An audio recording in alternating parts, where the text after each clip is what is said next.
Ma'am! Ma'am! Mar, bakit? Tumawag po kasi yung tatay ko.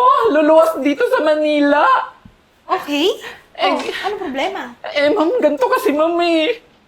Ang buong kakala kasi ng tatay ko eh. Mayaman na ako, tsaka nakapagpangasawa ako ng mayaman. Kasi pag nalaman niya, ma'am, na hindi ako totoong mayaman, itatakwil ako ng tatay ko. Teka lang, Marimar. Bakit mo naman ginawa yan? At saka, anong gagawin mo ngayon? Paano na yan? Eh di, magagalit sa'yo yung tatay mo.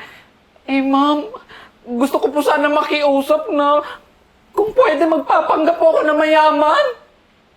Kung pwede, ma'am, palit po muna tayo ng posisyon. Ano? Gusto mo na magpanggap din ako na katulong, tas ikaw yung amo ko? Ma'am, kahit isang araw lang po, nakikiusap po ako, ma'am, kasi natatakot po kasi ako, ma'am, eh. Baka itakwil ako ng tatay ko, eh. Hindi ko po kaya, ma'am, kasi mahal na mahal ko po yung tatay ko. Marimar, bakit kasi nag-iisip ka ng ganyan? Ma'am, please. O sige, basta isang araw lang yan, ha? Opo, ma'am. Naku, ma'am, maraming salamat po. Maraming salamat, ma'am. Maraming salamat talaga. Isang araw lang po talaga, promise. Oo na, sige na. Sabi mo sa akin, anong kailangan ko gawin? Ano lang, ma'am, magpapanggap ka lang na ako, palit mo na tayo ng posisyon, ma'am, ganun. Dami mong naiisip eh. Sige na.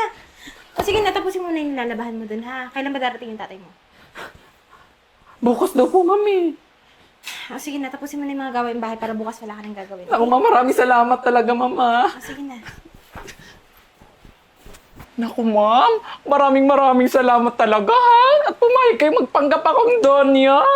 Eh, buti naman, nagkasya sa'yo yung mga pinaglumaan ko. Ay, naku, ma'am, kasyang-kasya po. Eh, parehas lang naman tayong sexy. Alam, ma'am, nandiyan na yung tatay. O sige na. Nandiyan ba si Jay? Opo, tuloy po kayo.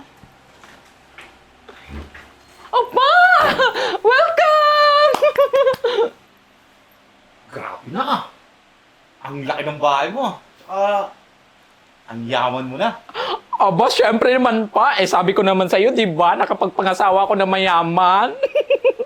Siya nga pala pa, kumusta naman yung biyahe mo? Hindi medyo malayo to sa inyo pero grabe, lalaki ng bahay dyan sa labas. Iba talaga yung alam mo ngayon. Ang yaman. Nako. Ang laki ng bahay mo ha. Siguro, dami mong katulong. Hirap linisin ito. Ay, hindi po pa. Kayang-kaya ko pong linisin yan. Ha? Ay, Ikaw naglilinis itong bahay? ay. Hindi po. Ibig niya pong sabihin, kayang-kaya kong linisin. Opo pa. Nak, sa susunod ha, huwag kang kukuha ng mistisang katulong. Mas mukha pang amo sa'yo eh. Uy, grabe ka naman pa. Syempre, maganda din naman ako, ha. Ma'am, mabuti pa po, pagpahingahin niyo na yung papa niyo. Ay, oo nga. Pa, dun muna tayo sa dining area. Mag-juice ka muna, ha? Thank Tadi, samahan mo na kita.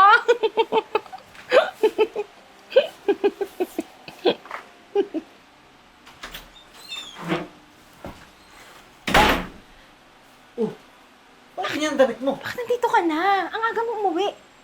Eh, may nakalimutan ako eh. Teka nga, bakit? Ano ba nangyari sa'yo? Ay, hindi ko kasi na-explain sa'yo kagabi. Si Bobby! Buti naman nakauwi ka na. Kanina pa kita inaantay, Bobby ko. Bobby! Miss na miss agad kita, ano? Kumusta yung work mo? Bobby! Okay lang. Bobby! Siya nga pala. Si Itay! Ikaw ba yung boyfriend ng anak ko? Ako nga pala yung tatay ni Marimar. Ikaw talaga, Marimar, di mo sa akin sinabi. Mabuti pa. Virgo, may utos ako sa'yo kasi nakakaya naman kung andyan yung tatay ni Marimar, di mo lang sa akin sinabi, di ba? Opo, sir. Excuse lang po, Okay lang nga. halika rito. Bobby! Tay, maupo ka muna, Tay. Marimar Gwapo ng boyfriend mo. Ay, aba, di ba sabi ko naman sa'yo, Tay, hindi ako mamimili ng pangit. Siyempre, mayaman at pogi. Di ba naman yun yung hanap mo na magiging manugang mo? Talaga. Teka lang. Ano to mo? Ha? Di kita mag-gets. Hayaan mo na, kasi kailangan niya magpanggap para matanggap siya ng tatay niya. Tsaka, pabigyan na natin si Marimar kasi mabait naman yung katulong natin. Tsaka, maasahan niya sa bahay, kaya pinagbigyan ko. Okay lang naman. Pero, hindi ka ba nandidiri? Kasi kasama ba sa pagpapanggap niya pati yakap? Baka ba naman? Nagulat din ako, pero okay lang yun. Hayaan mo na. Isang araw lang to, promise. Kumain ka na, please. O sige, pero isang araw lang yan ha. Oo. Hindi ko kayang gimapos kay Marimar eh. Baka ba naman? Ikaw talaga. Ikaw ha, alam mo na may bisita si Marimar. Diba? Eh di sana nakapagluto ka ng maaga. Tsaka, yung mga gawain bahay, di mo pa nagagawa. Dapat malinis yung banyo doon. Sorry, sir. Ikaw, pinasahura ka dito ng maayos ha. Ayusin mo yung trabaho mo ha. Sige, sir. Talagang sinisigaw-sigaw mo ko, ha? O bakit? Kayo may plano to, di ba? Sige ka mamaya, bumalik yung tatay ni Marimar. Sige Ano? na. Pumunta ka na doon. Sige.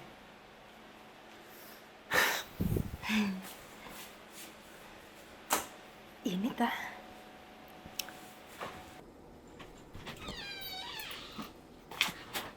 So, as nakasama ko rin yung asawa ko. Sir! Teka, Marimar, anong ginagawa mo dito? Sir, sorry Ano? po. Huwag mo sabihin kasama pa rin sa plano to. Sir, sorry po. Kasi pumasok po kasi yung tatay ko kanina kasi gusto niya makita yung master's bedroom. Wala pa ako nagawa, sir.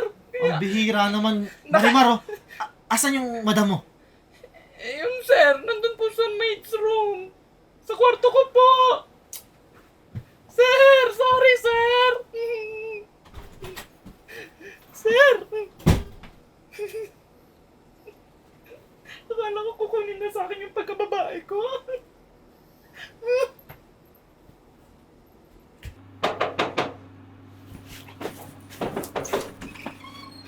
Anong ginagawa mo dito? Anong ginagawa ko dito? Ano gusto mo? Tumabi ako kay Marimar? Ha?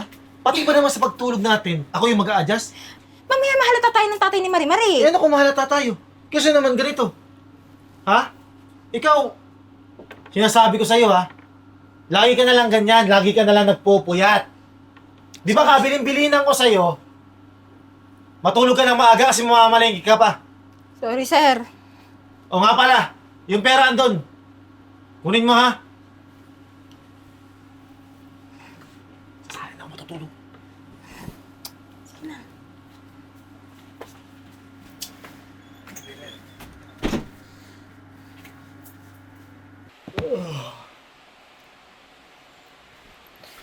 Oh, Tay! Good morning! Kamusta yung gising mo? Anak, kumain ka na ba? Ito, Tay, kakain pa lang. Kakagising ko lang. Teka lang. Parang kailangan mo atang malaman to. Yung ano, Tay? Mo, ay napapansin ako dyan sa boyfriend mo at saka kay Virgo. Parang may kakaiba. Kakaiba? Ano yung ibig sabihin mo, Tay? Mo, di ko alam ba't ka kumuha kasi ng mistisang katulong tas may tsura pa. Eh, Mo, nagdududa na talaga ako dyan. Ay, ano ka ba, Tay? Mahal na mahal ako ng asawa ko. At hindi ako Hindi, ipagpapalit parang may nun. something. Ay, Tay, siya! Siya yung asawa ni Virgo.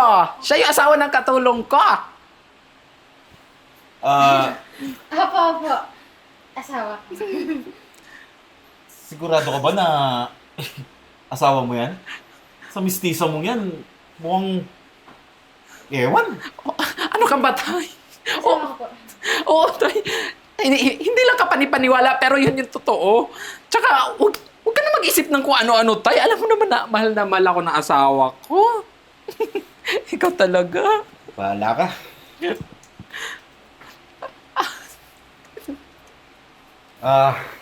Nga pala na. Baka pwedeng next week na lang ako umuwi ng probinsya. Ha? Kasi nag-enjoy ako rito eh.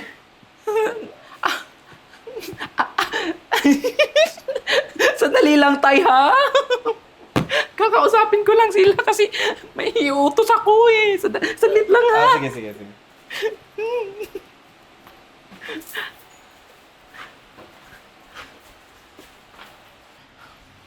Ma'am. Hoy, Marimar ah. Okay lang naman magpanggap akong katulong eh. Pero yung dagdagan mo, na asawa ko si Jeboy, na hardinero ko, hindi na tama yun. Ma'am, sorry po Teka. talaga. Kaya tawag ako ni Jeboy. Ano naman nangyari? Yung tatay ni Marimar, Oh, mag-i-stay daw dito ng 1 linggo pa. alam mo Marimar? Siguro tigilan natin tong pagpapanggap na to. Kasi kami yung mag-asawang nahihirapan eh. Sir, sorry po talaga, sir. Natatakot po kasi talaga ako, sir, na baka mamaya itakwil po ako ng Uy, tatay ano? ko. Eh ano kung itakwil ka niya? Sir, wala Andito kami ni ma'am mo. Tinuturing ka naman namin pamilya. Ba't ka Kami natatakot? pababayaan. Mas mabuti pa, sabihin mo na yung totoo. Ano ba talaga yung totoo? Tay, Sige na Marimar, sabihin mo kung ano yung totoo. Atay, huwag po kayong magalit, ha? Hindi po kasi talaga ako totoong mayaman. Katulong lang po nila ako dito. Ano ba, Jay? Ha? Bakit kailangan mo magpanggap? Bakit di mo sa akin sinabi yung totoo? Eh, alam ko kasi na magagalit kayo sa akin, tsaka itatakwil niyo ako. Tagay tatakwil kita, Jay! Dahil dyan sa ginawa mo! Tignan mo! Pati yung mga amo mo, dinamay mo! Teka lang, itatakwil mo siya dahil sa ginawa niya o dahil bakla siya? Tsaka, isa pa, mawalang galang na po ha. Bakit ba inaasahan niyo si Marimar na maging mayaman? Ha? Bakit kailangan maging mayaman siya para tanggapin niyo? Yun ba yung batayan niyo? Ha? Ngayon, kung di niyo kayang ituring na tunay na anak si Marimar, pues kami ng ma'am niya, tinuturing namin siyang pamilya. Wala kaming nakitang pangit sa anak mo. Mabuti siyang tao. Walang galang na po, pwede umalis na kayo?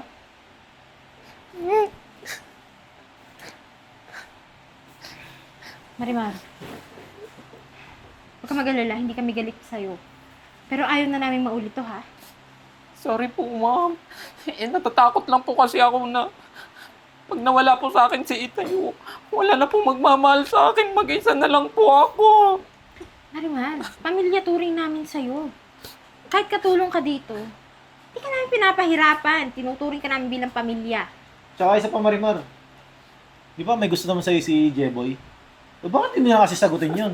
Para maging masaya ka na. Pero ma'am, sir, maraming salamat, ha. Hindi ko naman inakala na pamilya na pala talaga yung turing niyo sa akin. Diyos ko, gagawin ba namin to kung hindi pamilya yung turing namin sa'yo? Tsaka niyakap mo na ako, di ba? Ikaw para-paraan ka. Pero maraming salamat po talaga. Huwag ka na umiyak dyan. Huwag ka na umiyak. Buti pa, puntahan mo si Jeboy doon para makapag-di off ng mga dalawa. Para sumaya ka naman. Talaga, sir. Oo, sige na. Mag-date na kayo. Ako na bahala. Maraming salamat, sir, ha. Oo, sige. Ma'am. Ay, tara na. Dito tayo. Excited na. Saan tayo mag-date? Doon! Doon, sa kalabaw ko. Doon sa may malaking balete. Doon sa tahanan mo. Tara doon!